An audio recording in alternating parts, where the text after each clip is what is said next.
The Strain Season 4, Episode 5, Belly of the Beast. I really enjoyed this episode. I think my favorite storyline ultimately ended up being Eph and Alex. Now that I finally remember her name.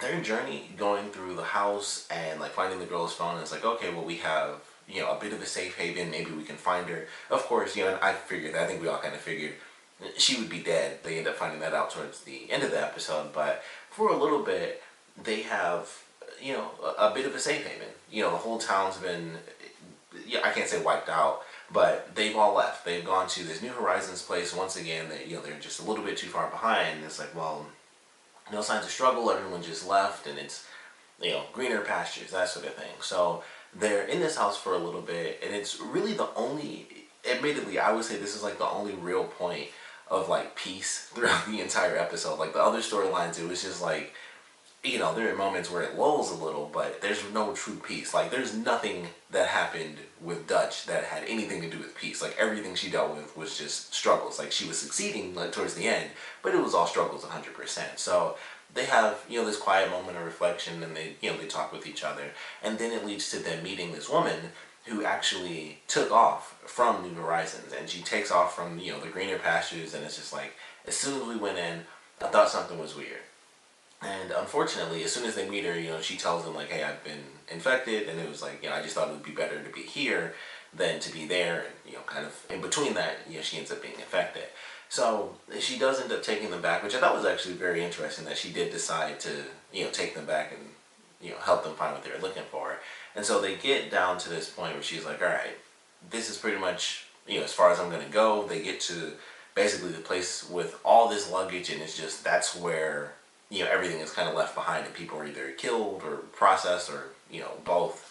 And so she decides that she's going to take off, and they had a really interesting moment where F was kind of pushing the idea of, killing her off, and she's like, I don't want to die, like, I'd rather turn than be, killed off. And I thought that was an interesting little moment where he's like, if I don't kill you, or, he was saying, like, if I don't release you, then you'll turn into one of them. And she was like, I'd rather not be murdered, I'd rather just, turn. And so Alice convinces him to let her go, and then like a minute later, she of course ends up coming back, and she is taken over by the Master. And that was one of the big things about this episode as well, because we had, we technically had it before, but we had Icorst in this episode talking with Dutch, and then we actually have him running into Setrakian, because Setrakian is a part of like this crazy bone marrow experiment. So he runs into them, and finally, because I've been saying this since the beginning of the season, it made no sense, but finally, the Master comes along and is possessing one of the Strigoi, and it's like, oh, I know where you are. So they talk, and he mentions Zach and everything. It's like, he's actually alive. He's like, of course he is. He's, kind of taunting him and doing great things and all that stuff. So it was definitely an interesting little moment. I was like, finally, the Master is talking with them. Setrakian has an encounter, a pretty epic encounter, because I love what Dutch did with the Montel cocktail, so that was really awesome. But it was like, this is cool. I like this moment where he's actually seeing the Master after all this time, and after, he basically kills the woman, he goes forward, and they look at, basically, it was really crazy to see, but it was like, those look like internment camps. I'm assuming that was the whole point of that, was like, that's what internment camps look like in World War II.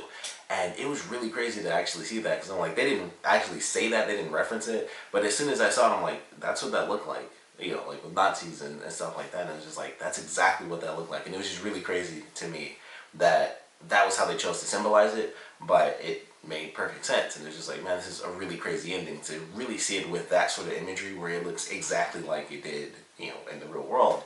And it's just like, that's how they chose to signify it, to show like how, crazy and how dark that situation is. But I thought that was a great ending to the episode where, they officially realized, like, we kind of knew already, but this was just like, all right, let's, they were kicking up the timetable. It was like, all right, we did the slow crab, we have, the foundation with, where they take the babies, and they have like the original location where they're, draining people. But this was like, all right, it's been 9 months, let's start kicking this crap into, into high gear. And I don't know, maybe they had some stuff in the food to kind of help that process move along, but this is kind of the end game. It's like, all right, well, we're not the farmers, we're the cattle. Like, that's all there is to it. So I thought it was really good. I was like, this is a cool way to end it. They officially know exactly what's going on, and I'm excited to see how this plays out for these characters, because Eph and Alex are, I mean, everyone's really separated. Like, we have, like, just a bunch of pairings for all our main characters, but it's just really interesting. Like, where do they go from here? Because they can't break into this place, but maybe they'll try. They are main characters, so odds are they survive.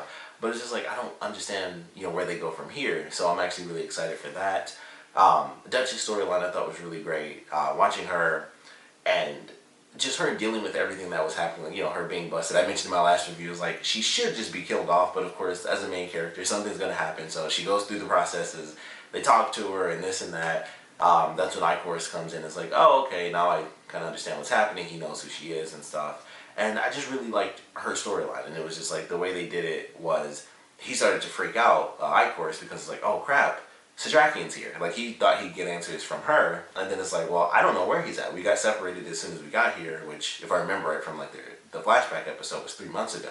So it's like, I don't know where he is. So, he could be dead. And that's on you guys. Like, you guys could have killed him, because somehow they weren't keeping tabs. Like, that would have been, like, the first thing I did. Like, these 5 people, Quinlan, Eph, Dutch, Fett, and Setrakian, like, these 5 people, and I guess Gus as well, because he was with Quinlan early on, and the other people. It's just like, these people, look out for them. If you happen to see their faces, maybe hit me up a little. But it was just like, they're just willy-nilly, we got full control, kill everybody, it doesn't matter. So Icorus is freaking out, but of course, Setrakian naturally is alive, and he's trying to torture him and talk to him, and he's doing the villain thing where it's like, finally I have you here, and there's nothing you can do, there's no way to escape. And of course, Dutch comes in and she's super awesome, and she just sets him on fire. I thought he might actually die during that sequence, and I was like, I wouldn't hate if this was how he died off, but the people come in, they hit him with the fire extinguisher, and he ends up being fine. It's like, oh, okay, I mean, I guess it does have to be a bit cooler. He's Icorus, and if anyone should kill him, it naturally should be Setrakian, so I'm sure they're saving that. But I thought they had a great storyline, and now they're kind of headed off towards their great escape. And then we have our other storyline where we go back to Quinlan and Fett, and I want to say the girl's name is Charlotte. I can't really remember. But we go back to their storyline where they're, working, and also they have the guy there with them. I feel like he wasn't in as many scenes as he probably should have been. Like, when they were going for the missile and everything, I felt like he kind of disappeared through, like, the second half of their story. But they're working with a couple of other guys to actually, get the payload for this missile. They take on this convoy, and they wipe everybody out. They lied to the people, which almost led to them being killed, because they're like, oh, well, we wanted silver, and you lied to us. So maybe we'll just turn you into, the monsters, and I bet they pay, a pretty penny for you guys. And of course, the first guy ends up being getting killed off because there's a asteroid in the back of the truck. And then the other 2 dudes take off, so they're probably going to be dealing with them in the next episode, like actually, dealing with other humans before they're able to kind of move on and take on the Strigoi again. But I like their storyline for sure. I thought it was interesting. And then with that storyline, we also have almost like half another storyline with Quinlan in the past, and I thought that was actually an interesting story as well. And it's his glimpse of being human, because he was with this woman and she wanted him to save her brother because he had syphilis. And so she mentioned, like they mentioned it early on in the episodes, like, I used to do makeup to kind of hide it, but then it got a bit too much. And so she brings that up later on in the episode, and it's like, let me try for you. And so I assume that this was the actual actor's face, where you actually get to see his face in this episode. He looks super weird with the eyes. I never thought that would bug me, because, you watch a bunch of stuff and it's like you have the alien creatures with the alien eyes in the face. But for some reason, his really just, it was just weird. It was like, because he has the pupils still, but it's like mostly white, and it's like a weird misty sort of white. It's not like full on white. So it's like, for some reason, it just looks super weird compared to most other things when you see people have, like, the contacts in. I was like, for some reason, this actually looks weird to me. It just never worked when I would see his face. I was like, those contacts are just so crazy. I just couldn't get past it. That's all I kept seeing. I was like, the contacts just look so crazy. But they had a pretty cool storyline with him, and I'm curious where that's going to go. If we're going to see her kind of throughout time, or if he maybe, well, I guess he wouldn't turn her, because he can't exactly turn people into, someone as conscious as him, who isn't, connected to the master. Only another master can do that. So I'm curious what that's going to do, because it kind of just ends, if I remember it at least, because I actually watched this like a few days ago, with the way that it ends, it seems like it's kind of just, the part where it's like, he bites her leg and stuff, and then they have the funeral for her brother, and he almost joins their family for like a little bit, and it seems like it might be going into something else, because it seemed like that's kind of just where he was at during that headspace. He got attached to this woman, and the idea that he could at least be around other humans. And then they had a crazy ending where it's like that's what happens with him, and then it's just like poof, Master showed up at the end of the episode during the flashback, and I was like, I did not see that one coming. So I have to assume that we're going to be getting more of this flashback in the next episode.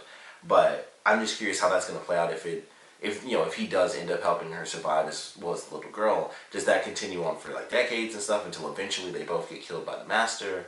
Or why was the Master there? Because it was really just like out of nowhere. I was like, okay, this is his storyline. When he was attached to this woman, and it was kind of just like, here's an interesting story about Quinlan. And then the Master shows up at the end, and I was just like, oh, I did not see that coming. And we also, of course, it's in the past, it's the original Master, so I thought that was cool too.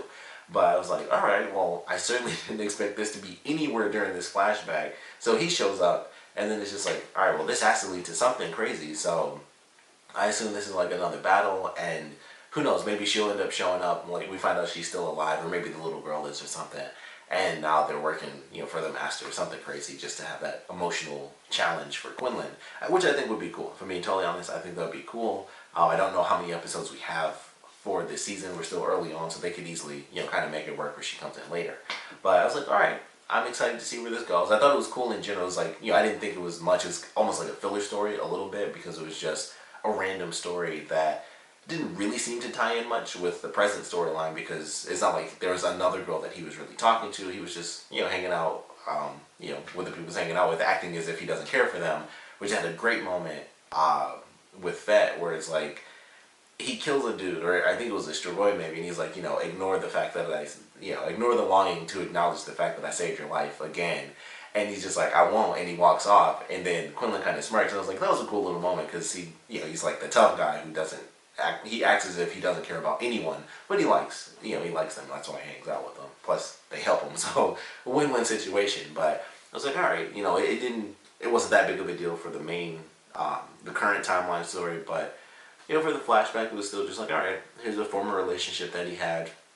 Didn't exactly end in the episode, and then, like I said, the Master randomly shows up, so I have to assume this goes bad. At some point, he loses them, they die. Maybe he thinks they died, but they're turned, maybe both of them, or just one of them, and then, they'll show up later in the series. But I thought it was pretty cool. It was actually an exciting little ending for a flashback, because it was just not what I thought was going to happen there. It's like, huh, cool story. And then the Master comes in and kills the preacher, and then it's like, alright, well, now he's in town. Let's see how that plays out. So I'm actually really looking forward to that. Hopefully it's in the next episode. I would imagine it is. But ultimately, I enjoyed this. I think they juggled the stories pretty well. Everything kind of took a very nice step forward. I mean, we had, Eph and Alex's storyline. They get to New Horizons. Of course, Dutch and Setrakian, they're, doing their big escape. And then we have Fett, Quinlan, like I said, I believe Charlotte, and then the other guy whose name I totally can't remember. Them getting the missile, and then probably dealing with some humans in the next episode. We don't see Gus this time around, but that ticking time bomb I'm sure is going to show up next week. But overall, I really enjoyed this episode. I liked all the stories coming together. I thought they were all, fairly well paced out, considering we actually got to see every single group of main characters. I guess outside of the villains, not seeing Zack and officially seeing the Master, but for the most part, we got like all of our main characters in this episode, so that was pretty cool. Of course, we'd love to know what you guys thought about this episode, so please comment below. Let me know your favorite parts about it, your least favorite parts about it.